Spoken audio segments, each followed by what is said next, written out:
each year, Andy, like we're having to do the same thing we did for so many years. And that's, well, next year they're going to have some good players. Like maybe they can do it. And it's gotten to the point where, I mean, it's this next group of guys. I don't know who it's going to be. Is Reed Shepherd going to come back? DJ Wagner? Like, I mean, they could have a really talented roster, but now Cal has backed himself into a corner because it's all been about March. Well, now that pressure's up even more because, I mean, you know how hard it is to believe that team that went to Knoxville and beat Tennessee 2 Saturdays ago didn't win another game? And you know what? That's all that matters. That Tennessee win, that was awesome, doesn't really matter. Yep. Now, in terms of the evolution, and this is where it's interesting because it is a bunch of good new players coming in. Now, the question is, are they all going to be freshmen? Will it be a mix of transfers? Will it be some returning players? Because all of those things change the dynamics. And Cal got asked about that on the radio show about playing against older players. Now everybody's old because everybody recruits the portal so much. Could Cal decide to have a roster that looks more like everybody else's? Getting this back to where everybody wants it to be, you and fans included. Well, it's winning the end of the season stuff, and we'll talk about it. But it's having this program in today's environment, it's a little different now. I mean, kids are 25, 26, 27. Now, how do you continue to do it with freshmen? What do they have to look like physically? And how do you bring in some transfers out of that portal to make up for your team? Some people are not taking any freshmen. They're just going in the portal on 12 new guys and hope it works out. I would just tell you, I like the combination of both. We just got to get the right transfer who understands what this is. We got to keep coaching these young kids. We probably got to use the summer a little bit different because of where this is all gone. We got to get more physicality, more time in the weight room. What are the goals we're going to set for each kid physically? But on top of that, we got to first of all see who's going to be here from this roster and who won't be here. Well, that weight room part, you got to answer that last question before you can get to the weight room part. Because, like, if Reed Shepherd and DJ Wagner are back a year older, having, more than a full year in a college weight program as opposed to just coming in and leaving, like, that would be a big difference. But if they're not coming back, you probably need to get that sort of size and bulk and age out of the portal. Like Antonio Reeves, who was the highest scorer in a single season in the Calipari era. Yes. That's the part that it, like, we just keep going. Like, yes, Cal, you need to do that. You have to do that every year. You've got to do more with that. Now, here's a fun little rotating door. The year that Kentucky got Antonio Reeves from the portal, he's a 2-year player. Another guy they were recruiting that they missed out on, who is a big physical guy, playing in the Sweet 16 this week, Terrence Shannon. And I know there's a lot of other stuff with him off the court. No, there's other stuff to talk about, but yeah, on the court, on the basketball court, he exactly what they would have been looking for. Yes. Keyshawn Johnson, that's playing for Arizona right now, whose 3-point shots got a lot better than what he was doing last year at San Diego State. He's another guy that Kentucky kind of missed with, and then they missed out on. So it's not that they haven't thought about it or tried to do it previously, but now it's to the point where it's like, well, you can't miss. And then how many guys want that, right? Like, I know money in the NIL plays a big part in it, but for all of these guys, returners, incoming freshmen, it's going to be a pressure cooker next year if Mitch Barnhart doesn't do the unthinkable and decides to can Cal, which that was the big, Andy, going into this day, we were just like, well, if Cal does his show, he's got to be the coach, right? But well, Cal and Mitch, they're going to meet, aren't they? Yeah. I guess. Well, Cal answered that question on the show. Let's hear his answer, and then I have a question for you based on that. a lot of noise out there and rumors, etc. So let's start with this. I assume that there's some type of meeting that happens at the end of the season, just like there is in the corporate world. There's a performance review of sorts. Does that happen with you and Mitch? And if so, has it happened yet? Yeah, we do it every year, and we haven't, but it'll be done in the next couple days. And every year we share thoughts with each other. And I'm sure he's hurting. I was on the plane back. He's hurting like the rest of us. And I look forward to hearing his thoughts, how we can be better. But let me say this right now, I've got to turn my attention to this current team. I have individual meetings set up. My staff has been spending time with the guys because we got to find out where are they right now and where are they as they're going to go through the process, who's going through it and how we're doing that. So we've got to live through that stuff right now, the immediate. But I will, my guess is Mitch and I will meet tomorrow. All right. So I'm going to put you in Mitch Barnhart's shoes, Nick. So you may have to calm down a little bit from the way you've been through most of this proceeding here. Mitch is a very measured person. For those who never talked to him. Yeah. Button that top button. All right. So you're Mitch Barnhart. You're meeting with John Calipari, assuming you are not firing him, which I don't think you are because you would have probably already done that. Mm-hmm. What do you want to see from him that says next year's going to be different? Well, John, it's been a difficult time, and we can make this better. And it's winning cures all, but you can help the other stuff. You can damage broke relationships, bond that bridge, so to speak. You can talk to those boosters, all those guys that you thought you didn't need to hobnob with. You should. You should talk with me, your boss. All of those people that work with us, we have to work together, and we all have to be pulling on the same rope. And that can't be with some of the guys that you have on your coaching staff. The NCAA tournament continues without Kentucky. Great Sweet 16 coming up. How do you watch that Sweet 16? Well, with Prime Video. Watch every game live on your phone, on your laptop. You can relax, watch it home on your TV. All of it with Prime Video with a subscription. One password, because what you do is you subscribe to Prime Video, then you use the add-ons for Max and Paramount Plus, which would give you all of the tournament games within your Prime Video app. One app, not switching back and forth. One password. It would be so easy.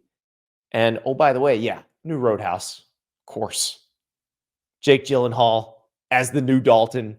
They move it from, I believe the first one was in Kansas. The original's in Kansas. This one's in the Keys.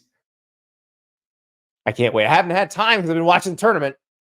But one of these days, I'm going to get to watch that one too because I, of course, am a Prime Video subscriber. You can be too. Click the link in the show description if you're watching on YouTube or if you're listening on your favorite podcast platform. The link will be in the show description. Just give it a click and they will show you the rest of the way. It just isn't working. And you know what? When you get new guys, you got to listen to them. This isn't the John Calipari show. This is Kentucky basketball. This is bigger than you. And we all need to get on the same page. Because, Andy, that's the other part that if your big picture audience doesn't understand is that a lot of people that were in Cal's corner, they were happy with him doing his own thing. But boosters, they like getting their butts kissed by the head coach. Cal hasn't played that game. He hasn't played that game in years, and now the Pied Piper is playing his flute. Yeah, I do think, and I don't know, like if he were to come back and suddenly start glad handing all the boosters, trying to have a good relationship with Mitch Barnhart, I don't know that anybody's going to buy that at this point. My thing is, the only thing that matters is, do you win championships or do you not? And in basketball, we actually had this discussion on the show yesterday. James Fletcher and I were talking about when you're at a program that expects to win championships, like what's acceptable, how deep do you have to go? And we were talking about Rick Barnes and, how far does he have to go? At what point does the Rick Barnes narrative? But like Rick Barnes is in the Sweet 16. They're playing Creighton. Like if they were to lose to them, like there's no shame in that. That's a very good team. Like if you get to a point where you're deeper in the tournament and you're just playing good teams, sometimes you lose. That's okay. But you keep getting there. Like Mark Few, great example. Yeah. 9 consecutive Sweet 16s. Like he's put them in the mix. He's never gotten over the hump and won the title. He's gotten the title game. But they keep coming back. They keep knocking out. So that's like you don't change anything there. But when you can't get out of the first weekend, that's where it's a problem. Because like you've mentioned earlier, they've changed some roster construction strategy. They've changed some scheme. The one constant has been Cal. Yes. And the results haven't changed. No. And the other part of this too is like, I know you're correct in that. I mean, they don't hang SEC championship banners, right? It's all Final Fours and that's it. Right. In the Rupp Arena. But you can get a little extra goodwill bought up if you win the SEC regular season championship or you win the SEC conference tournament championship. When Tubby Smith lost to UAB in 2004 as the number 1 overall seed, I might be mistaken. It might have actually been the year before, but I think that was the first time anybody had ever gone undefeated in SEC regular season and conference tournament play. Like, we didn't think that Tubby forgot how to coach because they got upset one round. It's the fact that not only are they not winning the tournament, but they're not winning SEC regular season or tournament championships. And then Cal acts like those don't matter when they do. Like we care about going to Nashville, kicking everybody's ass, tearing up Broadway, and having ourselves a hell of a weekend. And there's a lot of easy wins out there for Calipari. I think, to your original point, I don't know if anybody's going to bet this all the whole entire offseason, and it's going to make it incredibly uncomfortable. Like it's just, it's going to be so uncomfortable. It is, but if we're sitting here next year and they're preparing for the Sweet 16, then it's going to be fine. And if we're sitting here next year and they're out of the tournament, Kentucky's going to be paying a large buyout. Like that, I don't think there's any other way you go with that. Yeah, and even then though, then you ask the question: is Sweet 16 enough? Probably not enough. Like probably. And that it's going to be a long off season, Andy. We're going to be asking those questions, and I don't know what's going to be enough, and that's going to be it's going to be so. I predicted it would be an uncomfortable off season on the show last week. I did not anticipate it would. I mean, I'm squeamish just thinking about it. We're on day 3. Good news though, Cal loves Kentucky. He said it a lot. That standard of national titles has been here from Coach Rupp on. And the only thing that I'm saying to all our fans, I'm gonna work in our state, work for this program and this university, really work for these young people. And that's my commitment. I'm not changing. 24/7, let's go. Whether it's recruiting, all the stuff that we've got to do. That is a commitment that I give to the fans that I haven't changed. This is like wearing a coat. It never goes away. But I love it. This is what I want. This is what I wanted. This is why I never left. This is it. And now let's come together and let's go do something. Let's do something special. And we can do it. We've done it. Let's do it again. I love that. I never left.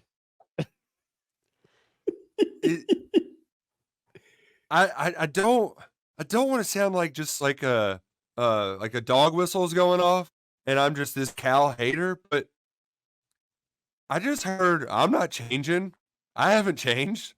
And yeah, like that's I think he's talking about work ethic there. I don't think he was really saying I'm not changing the things that don't work. Though I know that's what a lot of people heard. I remember looking on Twitter as he spoke those words, and I was like, "Ooh boy." oh yeah. Maybe if you did the show in person instead of over the phone, you might have been a little From more Jersey. careful with the word choice. But at least like it was a good effort, and like he kind of cared and acted like he wanted to have the job, because there's been a lot of times lately where he just looks miserable when he's up there at the podium, except for that time they beat Auburn and he came in like peacocking with his chest puffed out and was like, I thought I was going to lose. Ha ha. I didn't lose. And then, Well, I think there's a little more to that, because you know who really, if we're being honest, if John Calipari weren't the basketball coach at Kentucky, who the perfect basketball coach for Kentucky would be? It'd be Bruce Pearl. He's the rock star Kentucky needs. But that ain't happening. It's not, but like the thought experiment of it potentially happening, I don't know if we can handle like another John Calipari right away. Like I think our It's DNA, true, like but our it would be like 2009 Calipari and not 2024 Calipari. He would be just sweating, just firing up like people. It would take us no time, and we'd be eating out the palm of his hand. 100%. And he doesn't have to wear the suits anymore.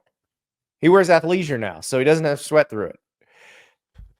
But it's Cal, unless Mitch Barnhart wants to get really wild on Wednesday, excuse me. It's Cal. It's going to be Cal. And Cal filibustered right up until the end on his radio show on Monday night. And, well, Nick, you and I have both done radio.